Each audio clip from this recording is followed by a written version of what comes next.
In fact, from now on, I'm going to call myself Norman Schwarzkopf. Hello.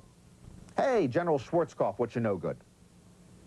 No, I'm sorry, General. If I want to call myself Stormin' Norman Schwarzkopf, then Stormin' Norman it is. That's called freedom, my man. That's what we fight for. And now, my decision is final. This is Stormin' Norman Chad, the couch slouch. And remember, I'm just like you at home. I just happen to be a little better looking. Yeah, they went through a lot of trouble for that one, didn't they? Folks, it's not every day you get a Gong performance, but that's exactly what you are in store for tonight. Meet Gongmaster Don Conreaux, who plays both to entertain and to heal. Don, thank you so much for coming. How'd you get into the Gong business? Oh, in the 60s, I was gonged by... How did I know that the first phrase out of your mouth would be in the 60s? A lot of things happened in the 60s. To you, I'll bet. So what happened? Did you just stumble across... Well, that's right. I was gonged, and I just seemed to leave my body like lucid dreaming. And I said, I've got to get a gong, so I got one, and I've had this gong for about 25 years. You were gonged. You used it actually as a verb. That's right. Well, let's play a little bit of Gong, and we'll talk more about that. Let's gong. All right. Let's gong away here. Now, when you play the gong, you don't have to hit it hard. Are you sure the gong was the only thing going on in the 60s when you left your body? Well, no, we had the conchs, and we had the... okay. All right. Is there a trick to this? Start lightly, and it's the small stroke, the rapid stroke, and it builds up, and it creates tones after tones, fills all space.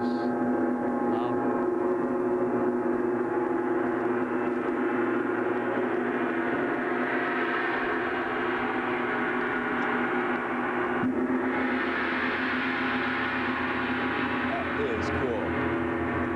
Well, I guess my next question, Don, is this. Here I am kind of playing right along with you here. I've never played the gong before in my life, so I guess what I'm trying to ask in a polite sort of way is, what are the skills really involved in gong playing? It's a totally intuitive playing.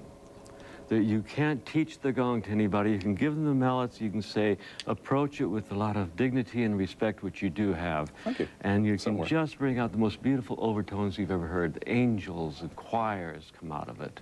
Apropos of absolutely nothing, take a look at these photographs, everybody. As you probably have already decided, Don really, really looks like somebody. Country music star Willie Nelson. My goodness, you can barely tell the two of them apart. Do you know Willie? No, I never met him, no. Has he, would you ever play gong with him? I would, yes. I think he'd be a good gong player. You just have that intuitive feel. That's right. We got the bowls here, too. Now, what's the purpose of these? These are Tibetan singing bowls. These are beautiful. And these are, again, all these are about 5,000 years old, Jim. No. So you can hit them on the...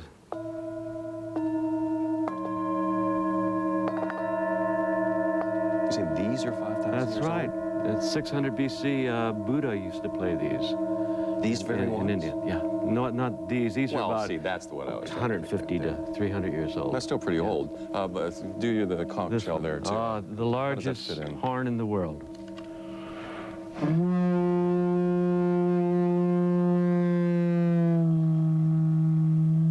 Don Conreaux, the master of the gong and other instruments as well. He's going to have a big finish for us in just a second. First, let me tell you, that is our show for tonight. But tomorrow on Great Stuff, get ready for your twirl act there, Don. We're going to go 18 with movie star Matthew McConaughey. What is the great stuff in his life, and does he play the gong? And who are the biggest blowhards in America? We've got the list, and we just thought you should know. Stay tuned next for CNBC for Equal Time. I'm Jim Watkins. Thanks for watching. Great stuff. We'll see you tomorrow. Big finish, Don Conreaux, the gong.